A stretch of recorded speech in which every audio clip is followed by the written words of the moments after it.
ਸਤਿ ਸ੍ਰੀ ਅਕਾਲ ਦੋਸਤੋ, ਮੇਰਾ ਨਾਮ ਜਗਵਿੰਦਰ ਸਿੰਘ ਹੈ। ਮੈਂ DDA 31 ਤਰੀਕ ਨੂੰ ਜੁਆਇਨ ਕੀਤਾ ਸੀ ਅਤੇ ਮੈਂ ਇੱਥੇ ਆਪਣਾ SSB ਦਾ ਬੈਚ ਪੂਰਾ ਕੀਤਾ ਹੈ ਅਤੇ ਇੱਥੇ ਆਉਣ ਦੇ ਬਾਅਦ 'ਚੋਂ ਮੇਰਾ ਕੌਨਫੀਡੈਂਸ ਬਹੁਤ ਹੀ ਵਧਿਆ ਹੈ ਐਂਡ ਇੱਥੇ ਦੀ ਸਾਰੀ ਫੈਕਲਟੀ ਜਿਹੜੀ ਹੈ ਬਹੁਤ ਵਧੀਆ ਹੈ। GTO ਸਾਈਕੋਲੋਜਿਸਟ ਐਂਡ IO ਸਾਰੇ ਬਹੁਤ ਵਧੀਆ ਨੇ। ਉਹਨਾਂ ਨੇ ਸਾਨੂੰ ਬਹੁਤ ਸਾਰੀ ਟਿਪਸ ਐਂਡ ਟ੍ਰਿਕ ਦਿੱਤੀ ਹੈ ਜਿਹਦੇ ਨਾਲ ਅਸੀਂ SSB 'ਚ ਬਹੁਤ ਵਧੀਆ ਕਰ ਸਕਦੇ ਹਾਂ। Jai Hind. Good morning. My name is Saimana Bhargav and I am from Dehradun district. Talking about the process I have started here, I joined this SSB batch at 31st of August. Talking about the process, now we have completed all the aspects that are related to the SSB interview. Talking about the GTO task, every task was taught us with immense efforts. We are now able to attend all the tasks or all the planning that is to be made over there. The interview part, we are quite confident that we'll be performing well in the interview. Talking about the psychologist part, Mr. Dhyani sir has taught us everything about that is required over there and how we need to improve over there. We had literally a very best experience over here at any aspect, being physical or mental. Following the discipline over here, we used to come at 8:30 AM over here and used to go back 5:30 PM. The whole discipline we have learned over here is like the armed forces personal bonds. So I'm proud and I'm also very satisfied with my performance as well and with the teachers that I have mentored with. And the scope of improvement I would like to suggest over here is the interview part. The mock interview sessions can be of like a quite longer period of time, so that we can have actual situation we'll be facing over there.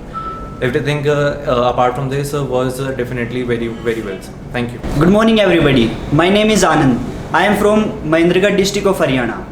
I came to DDA on 31st of August and I learnt a lot of new things which I have not been taught outside.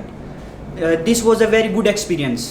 First of all, talking about IO, that is interviewing officer, he taught many things. He tell us about the screening process and the discussion which is conducted in the stage 1. After that, he also give us some techniques about interview, how to tackle the questions which are asked by the interviewing officer.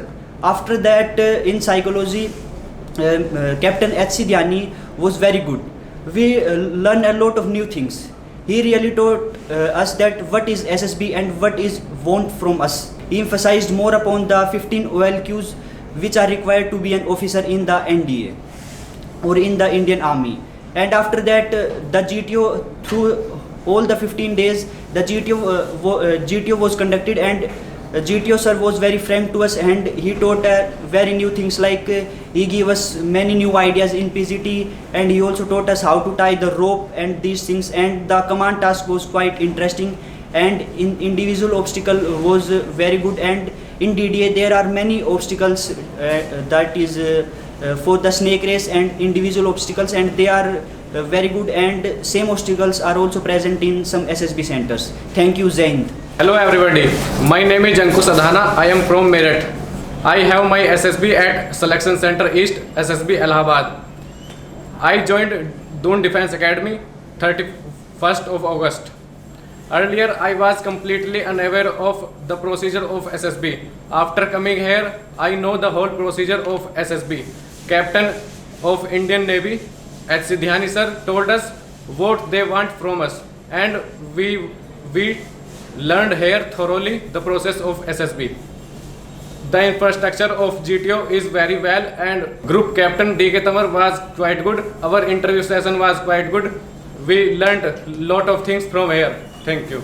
मैंने as 27 year service किया है Indian navy में and I join as a SSR on 8 January 1987 है। 8 जनवरी को 1987 को मैंने as a SSR join किया नेवी में and after serving 27 years I retired as a honorary lieutenant. ठीक है, 27 साल करने के बाद मुझे जो नेवी से अचीवमेंट मिलना था, हाईएस्ट पोस्ट SSR की, वो एज ए ऑनरी लेफ्टिनेंट होती है, वो मैंने अचीव कर लिया। मेरे साथ वाले जो मेरे साथी होंगे उन्होंने वो अचीवमेंट होता था 35 years में किया होगा। ठीक है, लेकिन मैंने वो 27 years में अचीवमेंट करके मैं अपना बाहर आ गया, रिटायरमेंट ले लिया। इसको जो भी बोलते हो VRS बोलो या कुछ भी बोलो, मैं रिटायरमेंट लेके आ गया। और इस समय मेरे को रिटायर्ड के बाद भी लगभग 8 साल पूरे होने वाले हैं कि मैं आज भी सुबह 7 किलोमीटर रन करता हूँ। ठीक है, सुबह 5 बजे उठ जाता हूँ और 5:30 रोड पे रूटीन करने के बाद रोड पे चल जाता हूँ and I run for 7 kilometre in next 45 minutes. 45 minutes में कंटिन्यू रन करता हूँ, जो कि टाइमिंग है मेरा उसके हिसाब से, क्योंकि ऑफिस भी आना ना मुझे। और उसके बाद में अराउंड 20 मिनट में फिजिकल एक्सरसाइज करता हूँ, है अपना कूल डाउन के लिए। और फिर 1.5 किलोमीटर जहाँ पे मैं एक्सरसाइज करता हूँ वहाँ से 1.5 किलोमीटर मुझे 20 मिनट घर आने में लगते हैं। 7 बजे मैं घर पहुँचता हूँ और लगभग 7:55 पे मैं घर से वापस ऑफिस के लिए आता हूँ और 8:25 पे लगभग यहाँ पहुँच जाता हूँ। तो फिटनेस मेंटेन करनी है, वो मेरे लिए भी, आपके लिए भी, सर के लिए, सबके लिए है। अगर फिटनेस मेंटेन ही नहीं करोगे तो बहुत मुश्किल है लाइफ में सर्वाइव करना, क्योंकि आपको बीमारी पता है, डिजीज वगैरह बहुत ज्यादा है ना आजकल। लेकिन आपको एज अ यंग, बिल्कुल 18 ईयर्स के आप हो, तो आपको बिल्कुल फिजिकल एक्सरसाइज करनी है। किसी भी टाइम आप करो, मॉर्निंग इवनिंग में टाइम निकाल के, और धीरे धीरे उसको ग्रो आगे बढ़ना है। एकदम नहीं हो सकता। अगर आप बिल्कुल दौड़े नहीं हो तो आप पहले दिन आप 500 मीटर दौड़ो या 400 मीटर दौड़ो, उसके बाद नेक्स्ट डे उसको 100 मीटर के ऊपर इंक्रीज करो, तो 1 महीने बाद देखोगे आप 2 किलोमीटर आप इजीली दौड़ पाए। आपकी मसल्स कैच नहीं हो रही हैं, एग्जॉस्ट नहीं हो गया, ठीक है। और ये आपके, चाहे आप डिफेंस में सिलेक्शन हो या ना हो, कोई दिक्कत नहीं है। इवन आप सिविल लाइफ में अगर जाओगे और आप फिजिकल एक्सरसाइज कर रहे हो, आप बिल्कुल स्ट्रॉन्ग रहोगे। डिफेंस पर्सन और सिविल लाइफ में आपने फर्क देखा है ना? कौन फिट लगता है आपको? डिफेंस पर्सन लगता है। क्यों? वो बंदा डिसिप्लिन वाला होता है, डिसिप्लिन वाला बंदा है, क्योंकि वो डिसिप्लिन सीख के आया है। फौज में 15 साल, 20 साल, 30 साल नौकरी करी है, बिल्कुल डिसिप्लिन वाले को फिजिकल एक्सरसाइज करनी है। ठीक है, स्टार्ट कर दो धीरे धीरे करके, लाइफ में कोई दिक्कत नहीं आएगी। जो आपने सीखा वो प्रैक्टिस करो, कोई प्रॉब्लम नहीं आगे। सिलेक्शन की गारंटी है अगर प्रैक्टिस करोगे तो, नहीं तो फिर मुश्किल है बहुत। ठीक है, आपका जो एकेडमिक पार्ट होता है वो तो अलग हो गया। 12th में आपने 90% ले लिए, 80% ले लिया, वो अलग हो गया। लेकिन यहाँ पे आपको एसएसबी में अलग से दिखाना है कि आप you are the best. Personality के ऊपर काम करना है। जो एलिजिबल है उसी का सिलेक्शन होता है, चाहे वो XY में जाओ, SSR में जाओ, किसी भी ब्रांच में चले जाओ। ठीक है, आपका ही गारंटी का सिलेक्शन होगा। तो मेहनत करनी है, ठीक है, मेहनत करो, अपने पे विश्वास करो और हाईली मोटिवेटेड रहो, निराश नहीं होना है। अगर आप एक बार सिलेक्शन नहीं होता है कोई बात नहीं, जो आपको वीकनेस है उसको इम्प्रूवमेंट करो और आगे जाओ। क्या डिफरेंस है 12 दिन में? पिछले 12 दिन में 12 दिन हो गए ना आपका कोर्स स्टार्ट हुए, क्या डिफरेंस मिला? सर काफ़ी टेक्निक्स हमें पता लगी हैं और यहाँ पे इम्प्रूव करने, स्कोप ऑफ इम्प्रूवमेंट। इससे पहले आप कुछ तैयारी करके आए थे? नहीं आए थे ना। लेकिन मैं आपको बताता हूँ, तैयारी करके आना है। अगर आप तैयारी करके आओगे तो आप इससे ज्यादा और ऊपर जा सकते हो। मानते हो मेरी बात? आप कच्ची सब्जी समझते हो, रॉ वेजिटेबल, है ना? तो आप ये सोचो कि 12 दिन पहले आप बिल्कुल रॉ वेजिटेबल थे, हैं? और आपकी मदर घर में क्या करती है? आपके फादर लेके आते हैं रॉ वेजिटेबल, नहीं लेके आते? कच्ची सब्जी लेके आते हैं ना मार्केट से। फिर आपकी मदर क्या करती है? उसमें स्पाइसेस ऐड करती है, मसाले ऐड करती है, नहीं? और उसको क्या बनाती है? हाँ, एक अच्छी सब्जी बनाती है, पकी हुई सब्जी जो आपको अच्छा लगता है। Yes sir. तो अभी आपने 12 दिन में कुछ सीखा, अब इसके ऊपर क्या करना है? आपको प्रैक्टिस करनी है। 1 महीने 3 महीने लगेगा, इस 3 महीने के ऊपर आपको प्रैक्टिस करनी है। अभी आपको प्रैक्टिस करनी है, ठीक है। जब आप प्रैक्टिस करोगे तब आपको पॉलिश आ जाएगा।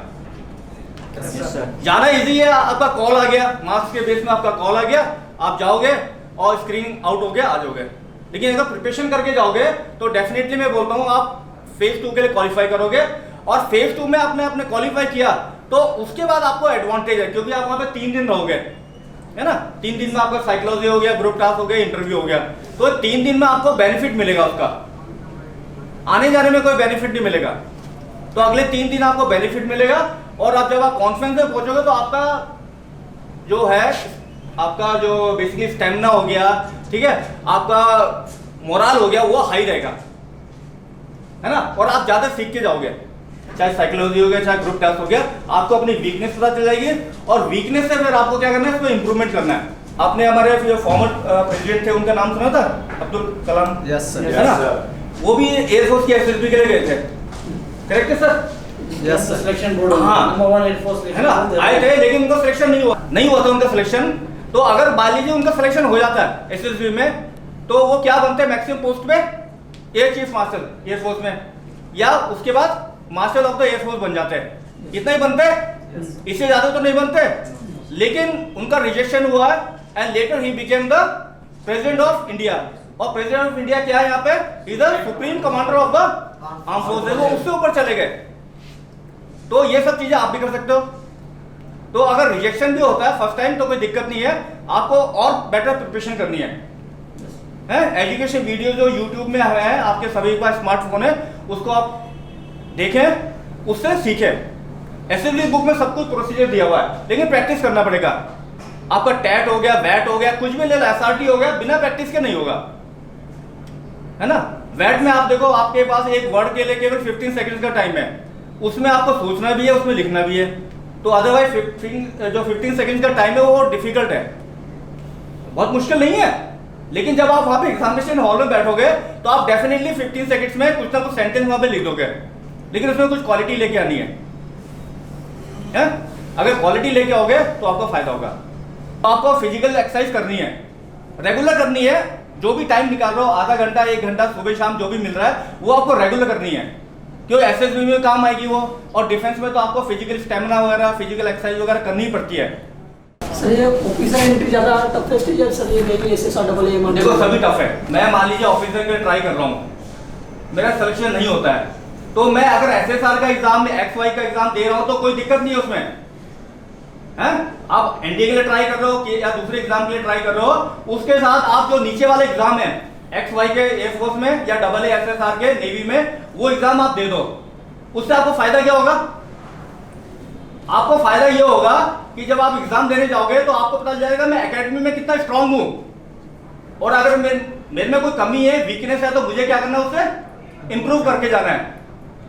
एकेडमिक पार्ट के बाद क्या होगा? आपका फिजिकल टेस्ट हो गया। तो 1.6 किलोमीटर का जो रन है वो आपका एयरफोर्स के लिए 6.5 मिनट है, और नेवी के लिए 7 मिनट्स है, 7:37 मिनट्स है। तो 7 मिनट या 6.5 मिनट में आप रेस पूरी नहीं कर सकते अगर आप ग्राउंड पे उतरे नहीं हो तो। आप एग्जाम दो एक्स वाई का, डबल एसएसआर का, अगर आपका सिलेक्शन हो जाता है आप उसको ज्वाइन कर लो, कोई दिक्कत नहीं है। वहां पे ज्वाइन करने के बाद आप एनडीए का एग्जाम दे सकते हो, अगर आप एलिजिबल हो, आपका एज है, क्वालिफिकेशन है, आप एग्जाम दे सकते हो। उसके लिए आपको अपने कमांडिंग ऑफिसर से परमिशन लेना है, ठीक है?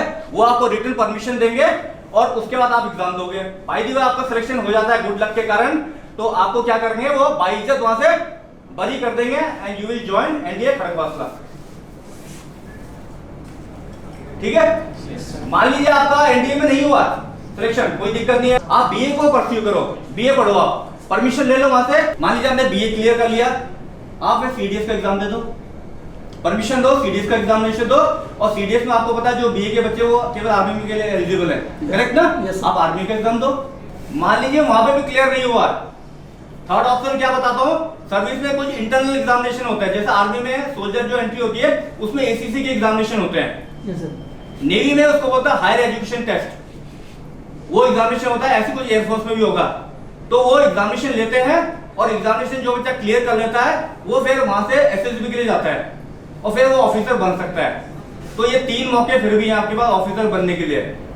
तो ये मत सोचो कि मैं एक्सवाई में सिलेक्शन हो गया है, एयरफोर्स नेवी में सिलेक्शन हो गया, मैं नहीं जाऊंगा सोल्जर में। आप जा सकते हो और आगे ट्राई कर सकते हो, क्योंकि आपके लिए रास्ता खुल चुका है, चैनल खुल चुका है, और उस चैनल से आपको क्रॉस करके आगे जाना है। और क्या पूछना है, किसी को बताइए। ये आपको किसी ने बताया कि सोल्जर में जाने के बाद भी आप ऑफिसर बन सकते हो एनडीए के थ्रू, सीडीएस के थ्रू, या इंटरनल एग्जामिनेशन से? किसी ने बताया? नहीं बताया? चलो मैंने आपको बता दिया, ठीक है? तो आप 3 ग्रुप में जाके ऑफिसर और बन सकते हो, कोई परेशानी नहीं है। उसका लक सही रहा, उसकी मेहनत अच्छी होगी तो उसका सिलेक्शन हो जाएगा एसएससी में। तो आप भी ट्राई कर रहे हैं, ऐसे तुम करते रहो ट्राई, ठीक है? तुम्हारा मार्क्स कितने हैं इसमें बीटेक में? बीटेक में सर मेरा 78% 78 है, तो नॉर्मल 75 के आसपास कट ऑफ आ जाता है। Yes sir. नहीं सर, ये कौन सी स्ट्रीम में? इलेक्ट्रिकल इलेक्ट्रिकल है तो आ जाता है, अभी नेवी के फॉर्म निकलने वाले हैं सर अभी। ये कोविड पेंडेमिक हुआ ना सर, तो इसमें हाँ, कैसे बिल्कुल। एक हफ्ते बाद ये नेवी के फॉर्म निकल रहे हैं, उसमें कोरोना इलेक्ट्रिकल भी इन्होंने मांगा है। आप फॉर्म भरिए और जाइए। जाने से नहीं घबराना है कि मैं फेल होके वापस आ जाऊंगा, नहीं नहीं। अगर इवन आप शॉर्ट सर्विस कमीशन में जाते हैं तो आपके पास मौका है कि आप वहां पे परमानेंट कमीशन के लिए अप्लाई कर सकते हो, है ना। वो भी आपको मैं बताता हूँ। लगभग जब आपके नॉर्मली एसएससी में क्या होता है कि मैक्सिमम जो सर्विस होती है 14 ईयर्स की होती है, सबको पता है। परमानेंट कमीशन में जो आपकी सर्विस है वो 20 ईयर्स की है। 20 ईयर्स के बाद आपको पेंशन मिलेगा अगर आप परमानेंट कमीशन में जा रहे हैं एनडीएस सीडीएस के थ्रू। लेकिन शॉर्ट सर्विस कमीशन में क्या होता है, आपको केवल 14 ईयर्स का सर्विस मिलता है मैक्सिमम, और आपको पेंशन नहीं मिलता है। जो बाकी बेनिफिट्स है वो तो आपको मिलेंगे लेकिन पेंशन नहीं मिलेगा। लेकिन क्या होता है कि जब 9 ईयर्स हो जाते हैं एसएससी में, आप क्या करते हैं परमानेंट कमीशन के लिए अप्लाई कर सकते हो, ठीक है। आप एप्लीकेशन दोगे और अगर गवर्नमेंट सोचती है ना, आपकी जो आर्मी नेवी एयरफोर्स सोचती है कि आपको रखने से मुझे फायदा होगा, आर्मी नेवी एयर को फायदा होगा एयरफोर्स को, तो वो क्या करेगा, आपको परमानेंट कमीशन ग्रांट कर देगा और आप फिर आगे कंटिन्यू सर्विस करोगे और एज अ 20 ईयर्स के बाद आप पेंशन रिटायर हो जाओगे, ठीक है। बाकी एकेडमी की तरफ से आप सबको all the best for your all your future endeavours, ठीक है। जो भी आप एग्जाम दोगे, डिफेंस का दो, सिविल का लाइफ दो, आपके लिए ऑल द बेस्ट है, ठीक है। Yes sir. तरक्की करो, आगे सफलता प्राप्त करो। Thank you sir. Kindly subscribe D-Day YouTube channel and don't forget to press bell icon.